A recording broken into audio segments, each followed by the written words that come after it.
یکان بار بشینین تلاوت قرآن که کردی لحظات بشین تنها بوده باشی، پس بگو که خدایا مرا خو انسان پیدا کردی و تشکر از تو میکنم که انسان پیدا کردی. مرا مسلمان پیدا کردی یا الله، تشکر از تو میکنم که مرا مسلمان پیدا کردی. پروردگارا تو خوبتر مرا میبینی و خوبتر مرا مشناسی، از ما کده بر حالم تو عالم هستی. خدایا او چیزی که من توان تحملش ندارم، پروردگار مرا با او امتحان نکو.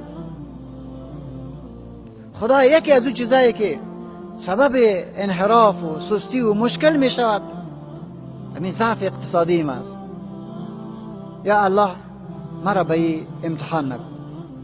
خدایا از تو رزق وسیع می خواهم، خدایا از تو خلاصی و روان کار خودم می خواهم، از تو یا الله برکت در کار خود می خواهم.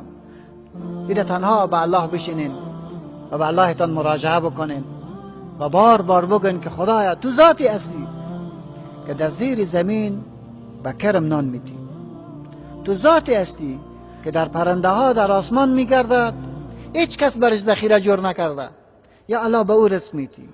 در قعر آب به ماهی رزق میدی، در سر زمین به سگ و به گرگ و به حیوانات نان میدی.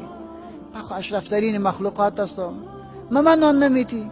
قطعا مرا نان میدی، ولی خدایا مرا به ضعف به فقر ابتلا نکن.